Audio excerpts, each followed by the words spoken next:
State hasn't played any of those 4 teams, so they've still got their work to do, and it's anybody's race. Well, you know, it's a wacky whack, like you said, and of course this Saturday night, boy, is an important game. And if we're going to stay in the whack race, then we've certainly got to win Saturday night out at San Diego, and that's a tough place to go and play. I know their quarterback is back after having an injury. Todd Santos, one of the best in the nation, and he will be, but he's only a junior, you know. But he did break his hand, and of course he is back after only being out 1 ball game. Well, they'll throw everything they have at you, and they'll be ready for you. Well, you know, I've said all along that San Diego, I think, has as talented athletes as anybody. Denny Stoltz and his staff have just done a great job bringing them together. They lost some of their wide receivers. Of course, Santos is back and Plum is back, but Hardy, they're running back, and they seem to have a little more balance in their offense, and he gained 157 yards Saturday night down at UTEP, and Gilmore's a fine runner for them, and, you know, they've been able to get a couple guys out of junior college that has helped Santos an awful lot. So their defense plays extremely hard, and they've got some talented young men that can really run. And I think, you know, each year they've played us pretty doggone tough defensively. Coach, we're out of time, but coming up next, the Broncos and the New York Jets. Hey, it ought to be a great one, I guarantee you. I want to wish Dan and his staff and the Broncos the best of luck. They're off to a great start, and boy, what great role models they are for our young men, and we're so proud of them and just wish them the very best of luck tonight in New York. All right, Coach, good luck to the Falcons next Saturday night in San Diego State, and we'll be back next Monday night with all the highlights. So for the coach, good night, everybody.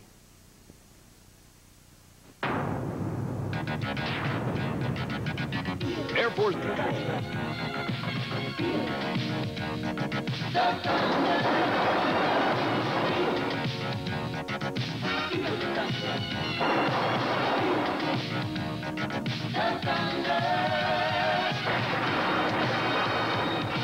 TV 13, the leader in sports television, presents Air Force Football 1986 with head coach Fisher Deberry. Sponsored by the First National Bank, McDonald's, USAA Insurance, and True Value Hardware. Now your host, John Eves. And good evening, everybody. Final from Jack Murphy Stadium in San Diego, California, Saturday night. Air Force 22 and San Diego State University 10. Coach, at the end of last week's show, you told me the Falcons would bounce back. They certainly did. Well, they really did, John. I was so doggone proud of them, I didn't know what to do. And, you know, of course, we're playing the #1 team in the conference, and, you know, if you're going to repeat as conference champions, you got to beat the guys out in front. And, you know, to go in their backyard against a very talented team. And, you know, that's a good San Diego team. And the thing that concerned me was the maturity of their football team. They've got about 38 seniors on that team, John. I watched them before the warm-up there, and they were really ready to play, no doubt about it. Oh, there's no question about it. And Denny and his staff have done an outstanding job out there changing the attitude and the image. And, you know, I think they thought we were, you know, at prime time for coming off the Notre Dame game. But you can never put those Falcons down, I guarantee you. We had a great week's practice, and our young men realized, you know, what was at stake and realized that we only got 7 games this year in the conference, and they realized how important each game is. And, you know, I can't give our defensive coaches, our offensive coaches, our kicking team coaches just enough credit for the tremendous job that they did in preparing our football team, you know, to go out to San Diego and whip a good San Diego Aztec football team. All right, Coach, we've got all kinds of highlights. We'll be back with those right after this. Yeah, it's been a doggone big game. We started off with 5 conference games, and then, you know, having Navy and then Notre Dame, and then right back into the conference. But, boy, what a beautiful stadium Jack Murphy Stadium is to play in, and what a beautiful night for football. And, you know, it was an exciting time. Yeah, there we are in San Diego, and like I said, they came prepared to play. They were going to put the ball up right away on you. Is that pretty much what you expected? Well, you know, they've done a good job this year of balancing their offense, and I thought, you know, in this game, but yeah, I think they thought that, you know, they could throw the ball very effectively against us, and that seemed to be their game plan. We won the toss, elected to defer our option to the second half, and of course that's Nate Cunningham making a fine tackle for us down there. We had good kickoff coverage, but yes, they come right out of the chute, you know, throwing the football, and that's a fine release there by Santos to Moore, their wide receiver. But, you know, he's a great play. But, boy, this was a big play here by Steve Spiewak, and that was a 3rd down play, and, of course, now they've got to go for the field goal. They had a great drive, John, you know, about 65 yards there. And but Ray Hill misses the field goal, and, of course, now we take the ball, and, you know, this is a fine misdirection play about a 25-yard gainer here by Mark Manafo, and we take that ball now and drive 80 yards. Watch this great catch by Tyrone Jeffcoat. Oh, boy, third down play, just a clutch play. You know, you got to make those kind of plays if you're going to be champions. And, you know, Tyrone makes these kind of plays in practice all the time, and then this was just a beautiful drive, and took us 80 yards, and Pat puts it in the end zone for us, and, you know, we're up in the ball game. There it is, 7-0 in the first quarter, and things are looking pretty good. But Todd Santos,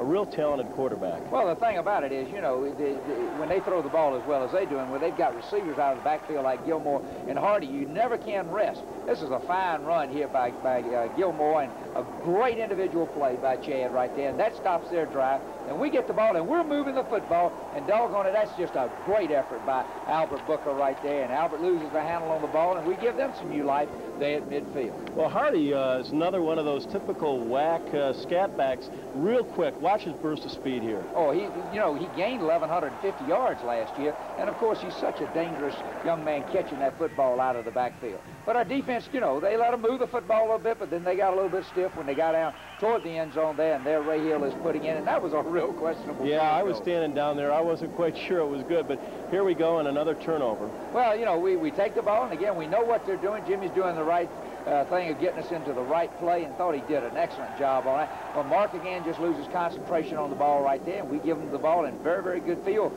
position right there, and they come out throwing again and hit more. And in this ball game, John, they went more to the wide receivers than they have in the previous ball game. This is a great catch by Moore, but I'm not so really sure that he got in the end zone right there. It was real close, no doubt about it, but they've taken the lead from you right here, 10-7. Well, you know, we gave them that ball, and they capitalized on that. Of course, they took it down and scored. But, you know, we come right back with the ball with a fine return here by Tommy and, no, by Albert Booker. You know, this is Tommy right here. I'm sorry. And we do a fine job of getting that ball back up in good field position. And, you know, if it wasn't for a couple of penalties I think we had Saturday night, John, we might be the leading kickoff return team in the country. We were fourth last week going into the game. That one was good for 44 yards, but you did have a holding penalty. But Mark Manafo gets another good carry here. Oh, Mark had a fine night rushing that football, almost 80 yards in the ball game.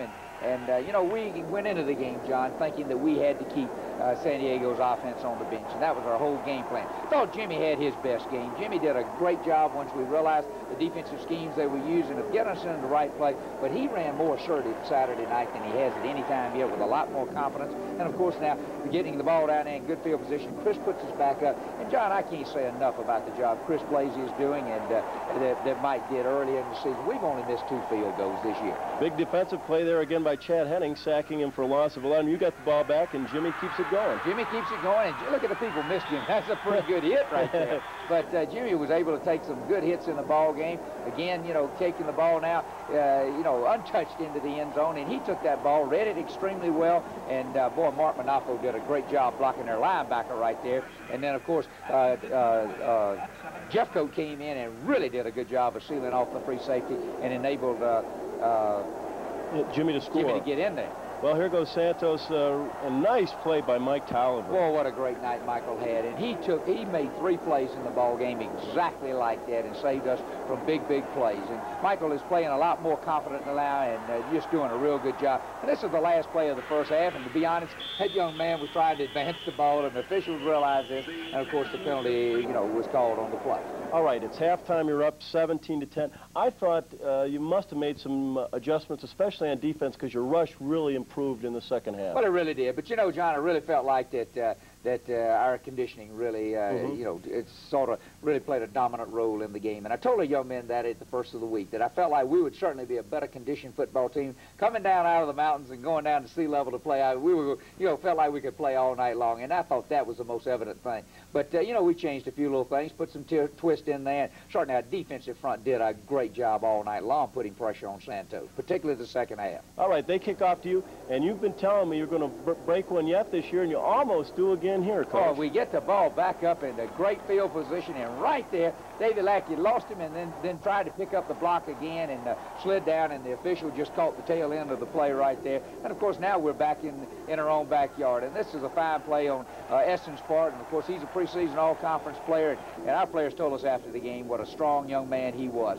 But, you know, we have to give up the ball midfield. Now, this is them hitting Awol, who is, we think, one of the premier tight ends in the country, and at least the pros think that way also. Big play here. Big play. In the previous play before that, 2 plays before that, Kevin Martin had gotten a little hurt and bruised the thigh muscle, and we put Trent Pickering in there, and boy, Trent came through, and that was a big play in the ball game.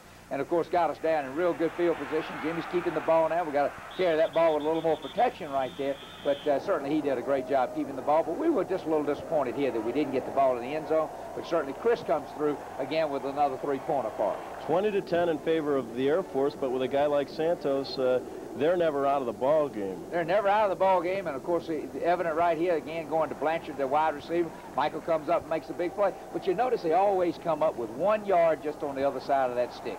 But now again, a beautiful play there by Johnny Steed, and Johnny had 3 sacks in the ball game, John, and probably played his best game of the year. I think this guy played his best game of the year, Michael Tolliver. Look at that. Another great play, and a game-saving touchdown right there, no question. And like I say, Michael's playing with a lot more confidence.